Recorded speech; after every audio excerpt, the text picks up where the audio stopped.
Bismillahirrahmanirrahim. Assalamualaikum warahmatullahi wabarakatuh. Waalaikumsalam warahmatullahi wabarakatuh. Alhamdulillahirabbil alamin wassalatu wassalamu ala asyrofil anbiya'i wal mursalin wa ala alihi washabihi ajmain. Rabbi israh li sadri wa yassir li amri wahlul 'uqdatam min lisani yafqahu qawli.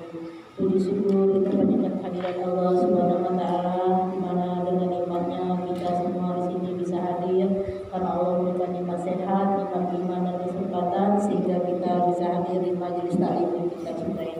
Salawat dan salam tak lupa kita sampaikan kepada junjungan besar kita Nabi Muhammad Sallallahu Alaihi Wasallam beserta keluarga dan sahabatnya. Insyaallah nanti kita mendapat syafaat dari beliau. Amin. Ya Rabbal Alamin. Ibu-ibu, pada siang hari ini yang akan saya sampaikan berjudul bagaimana kita mencintai Rasulullah dan bagaimana kita menjadikan Al-Quran itu sebagai pedoman hidup kita. Cinta Rasul, Bu? Cinta. Cinta suami? Cinta. Cinta Rasul, cinta suami? Dua-duanya. Dua-duanya. Kalau ditanya lebih cinta yang mana? Suami. Lebih cinta suami atau cinta Rasul? Seharusnya cinta Rasul melebihi dari cinta segala-galanya, ya. Jadi kalau membuktikan cinta itu urusan ajari lagi, ya. Lama-lama kalau masalah cinta. Ya udah, Bu, ya.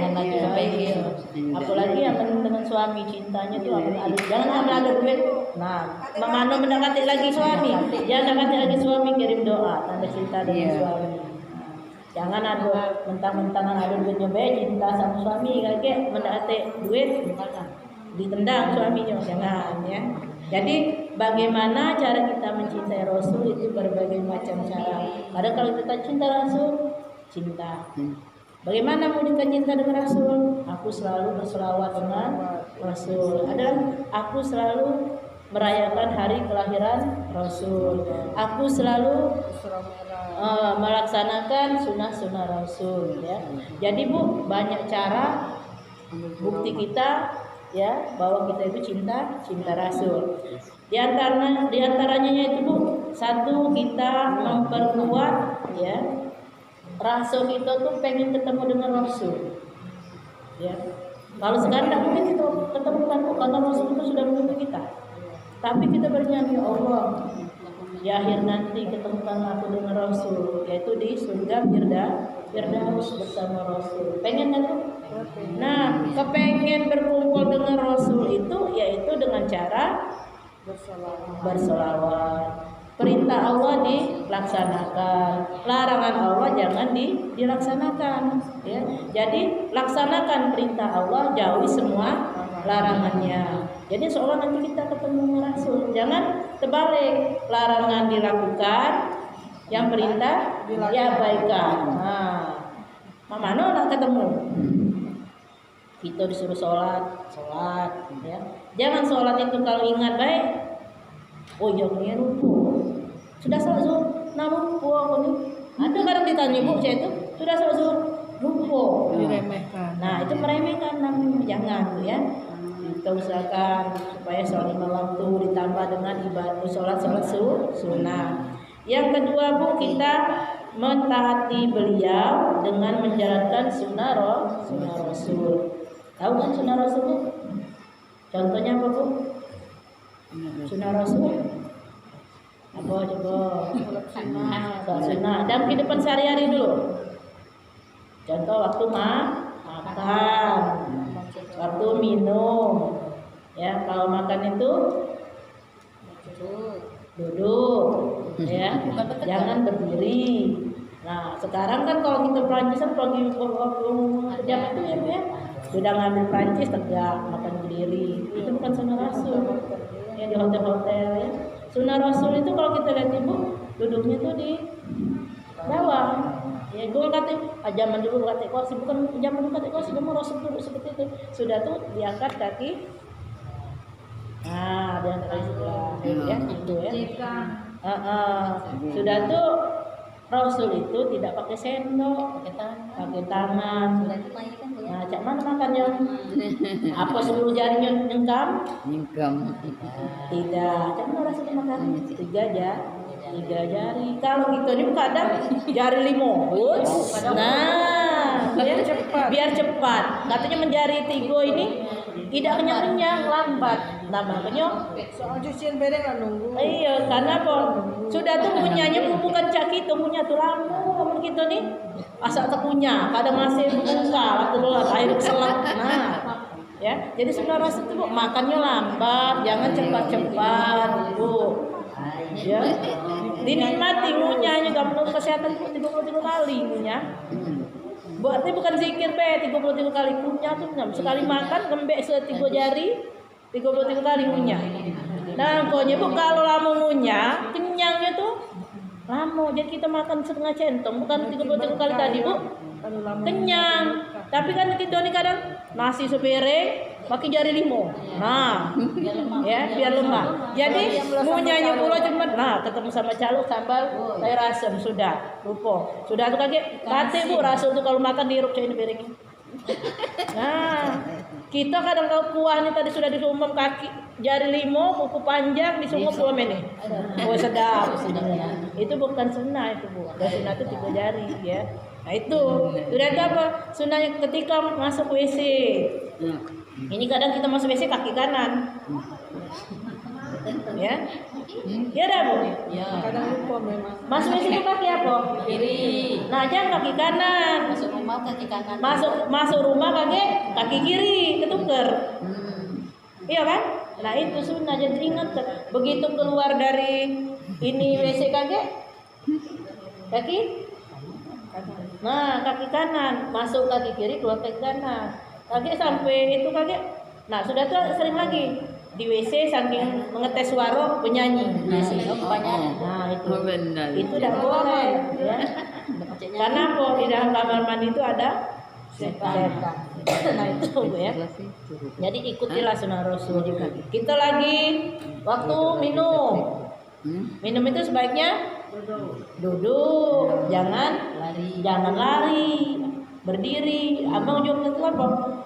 Minum tegak tuh lemak langsung, nyus Rasul. Padahal itu udah baik untuk kesehatan, gitu ya. Sudah itu apa? Waktu nak tidur itu kan sunnah Rasul kalau nak tidur itu jangan langsung begitu nak tidur langsung baik ke tempatnya, cuci kaki dulu, bersiwak gosok gigi dulu, wudhu dulu ya. Ketika di tempat tidur juga baca-bacaan dulu, baca doa, baca surat Al-Ikhlas, Qul ini apa? An-Nas, ayat kursi ya. Kita tidak ya apa? Karena ini tadi blok langsung tidur. Nah itu. Jadi banyak Bu tuntunan-tuntunan Rasul itu memang baik untuk kita. Seperti kalau motong kuku ya, waktu mandi, cara kita mensucikan badan itu ada tuntunannya. Cuman kadang kita ini yang penting jadi. Nah itu. Jadi kita tuh apa sunnah Rasul tadi tidak terbukti bahwa kita itu cinta dengan Rasul ya, ikuti yang dikit. Kalau tanya cinta Rasul, cuman sunnah Rasul tidak dijalankan ya. Sehingga kalau misalnya kita ngeliat orang makan, begitu sudah makan dijilatinya, dijoroknya. Nah, padahal itu tubuh sunnah Rasul sudah makan tuh jilat. Nah, tidak ngatur cuci tangan, jilat. Ini kita ngomong joroknya. Nah itu ya, karena menurut kesehatan juga Bu di ujung tangan kita ada isi kesehatan. Nah, ini makan sama-sama. Makanya Bu kalau di pondok itu santri itu kan makannya ditampak. Sudah makan dia jilatinya. Itu biasa. Kita ini menyinggung orang makan pakai tangan sekarang kan cuma dijorok nih ya. Pakai calo dia tuh kalau dijilat. Nah, ini sudah cuci bersih masih pakai iya. calonya. Jadi apa? Karena kita ini sering apa? Begitu kita makan, tidak nian menengah. Makan dia masih pakai tangan. Nah itu ya. Jadi begitu sudah makan, dia nian kampungan dia makan. Kita makan dijilat. Padahal dia ikut sunnah Rasul. Kita yang tidak tahu. Yang seperti itu harus kita ikuti. Ya. Nah, itu. Yang kedua Bu memperbanyak selawat. Jadi berselawat itu bukti kita cinta dengan Rasul. Ya, jangan kita sering mendengarkan lagu-lagu yang Sekarang ini apalagi sering lagi TikTok segala macem, boleh sekali-sekali, tapi jangan lupa berselawat sambil Bu lagi nyapu, Bu senengnya Bu nyapu gak terasa Bu banyu kita sambil berselawat, ngendong anak, ya ngidupkan anak, gak usah pakai lagu-lagu Nina, bobo lagi, main itu Bu, ya. Nah karena apa? Itu ada Bu, kalau kita seperti itu ada lagi di dalam anak tuh meresap. Ya kalau dari kecil, dapur lagi dalam kandungan sering gitu sambil jangan lulus pokoknya aku kon repotnya nyamprot. Nah itu bersalah sholat tuh. Nah dengan seperti itu menimbul Bu, ya. Terus kita sering ya nak tidur kita sambil ngosoknya sholat tuh sambil tidur anak, ya. Tapi kita sering mendongeng mulai buka cerita kancil dan buaya, si bawang merah bawang putih. Nah itu kaget apa akhirnya ketimbul di anak tuh, lemak aku cek bawang merah melawan aku. Nah jadi jiwa anak tuh ke situ. Tapi kalau kita berceritakan mengenai akhlak Rasul, insya Allah berarti yang seperti ini dicintai oleh Allah itu. Yang begini yang namanya yang pengikut Rasul. Karena didikan itu Bu dari kecil, dari alam rahim, ya. Karena apa? Guru pertama itu adalah ibu. Dia belum kenal guru lain, guru pertama ibu. Yang dia dengarnya itu apa? Hati ibunya yang langsung ke anak. Makanya Bu kata untuk insting ibu itu dengan anak lebih kuat daripada bapak. Lebih kuat. Jadi kalau misalnya kita insting dengan anak sering main dari kecil dan kita dekat sama anak Bu, terjadi apa dengan anak tuh insting itu nyambung duluan. Itulah ketemu itu antara anak dengan ibu itu tidak bisa tuh. Nah itu insting kuat, itulah insting antara ibu dengan anak, ya. Selain itu Bu, kita itu mencintai orang-orang yang dekat dengan Rasul. Jangan kita berselawat untuk Rasul, kirim. Makanya kalau kita berselawat ngirim, ya, dengan keluarganya, sahabatnya, ya itu ikutkan. Nah, selain itu Bu, Rasul itu mempunyai akhlak yang paling mulia. Nah kita ikuti walaupun tidak sepenuhnya kita tuh dari hari ke hari dan kehidupan kita peloi, ya. Rasul itu betul-betul kata lemah lembut, sama tetangga berbaik sangka, jangan berburuk sangka, sering berbagi, ya. Biarlah dengan rasa kelapar asal umatnya kenyang. Kita nih kalau masak wangi biar tetangga tuh kebaugal. Nah, pokoknya mesambal teh becastis kiri kanan. Nah, karena apa? Sebenarnya bisa sambal supaya jangan becastis. Dan begitu masuk cepat masuk ibu lo. Jadi tetangga tidak kebauan becastis. Apa yang begitu? Lanang ngangkat baru kita masuk ibu lo, becastis tetangga baunya pedasan. Ya, kompor dibesarkan dulu Bu ya, cocok. Nah, jadi kita berusaha, ya, bagaimana walaupun tidak sepenuhnya kita pengen dari hari ke hari itu kita ingat selalu dengan Rasul, ya. Nah, bagaimana pula kita menerapkan Al-Quran itu sebagai pedoman hidup kita, ya, pedoman hidup kita itu Al-Quran dan hadis. Nah, Al-Quran, jadi kita sering baca Al-Quran, meyakini bahwa yang di dalam Al-Quran itu benar. Maka kita setelah baca Al-Quran kita Shadaqallahul Azim, maha benar Allah dengan segala firman. Berarti yang ada di dalam Quran tidak ada yang salah Bu. Maka kalau kita sudah baca Quran jangan kita main-main. Kadang Shadaqallahul Azim. Nah artinya itu Bu harus kita pahami, ya. Shadaqallahul Azim berarti kita membenarkan apa yang ada di dalam Al-Quran, yakin. Tidak kata yang salah, ya. Terus kita tuh menerapkan Bu hukum yang ada dalam Al-Quran ini. Ibu yakin kan kita tahu. Contoh kita di sini pakaian Muslim. Makanya di sini Bu pakaian Muslim berhijab dengan berjilbab dengan syar'i. Wong berjilbab Bu, belum tentu dia menutup aurat. Orang menutup aurat sudah tentu dia berjilbab. Benar tak? Orang berjilbab belum tentu menutup aurat. Orang menutup aurat yang syar'i itu pasti menutup jilbab. Nah harus dibedakan. Makanya Bu sekarang ini kita jangan, kadang kan baju Muslim ini banyak Bu sekarang. Nah kita berpakaian Muslim itu berusaha jangan sampai menarik perhatian orang lain. Kalau orang lain apalagi yang lanang, kan kita sudah tertarik dengan kita, wah. Berarti kita tidak nutupi aurat kita, perhiasan kita malah dijingok wong. Nah, sekarang tuh baju-baju saat itu kadang banyak yang banyak payutnya, jadi begitu ngingok, wah. Nah, jadi bukan berarti nutup perhiasan, malah mewahkan tubuh kita. Nah, itu. Jadi pakailah yang ala kadarnya. Bukan berarti kita tuh tidak boleh tampil beda, boleh, cuman nah itu katamu tadi gitu ya. Itu kan adanya Nah, yang seperti itu ibu kan bisa beda. Ada nggak dalam Islam yang ajaran seperti itu? Nah, kan itu memang itu tadi antara yang berjilbab menutup aurat dengan berjilbab.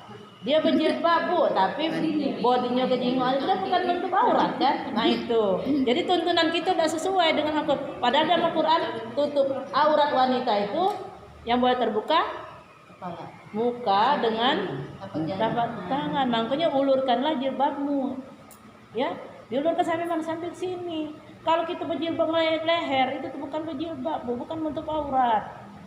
Jadi yang perlu kita tahu bukan perhiasan wanita itu mana, yang kiro-kiro yang kaum Hawa, kaum Adam yang bisa itu yang mana yang ditutup? Jilbab tapi menyerupai rambut. Tapi jilbab tapi rambut gitu. Model kan? Nah itu tadi deh. Jadi kita tuh bisa membedakan yang mana. Makanya kita pakai itu Bu, jangan sampai menimbulkan tontonan, karena kita berjilbab itu untuk menutup aurat Bu ya. Nah, jadi yang seperti itu harus kita pahami. Karena apa? Ya Bu ya. Pedoman hidup kita itu kepada Al-Quran dan hadis. Jangan kita melok tenarnya, karena tenar kita peloi. Sementara apa? Kita lupa bahwa aurat itu adalah wajib kita untuk menutupnya, ya. Jadi berguyur Bu, karena umur kita sudah tua, ya. Kita pelokilah bagaimana kita supaya menjadi pengikut Nabi Muhammad, menjadikan Al-Quran dan hadis itu sebagai pedoman hidup kita. Insya Allah Bu, kalau kita berjalan situ, kita akan merasakan ketenangan hidup baik dunia maupun akhirat. Itu saja yang dapat saya sampaikan hari ini Bu. Lebih dan kurang mohon maaf. Billahi taufiq wal hidayah. Wassalamualaikum warahmatullahi wabarakatuh.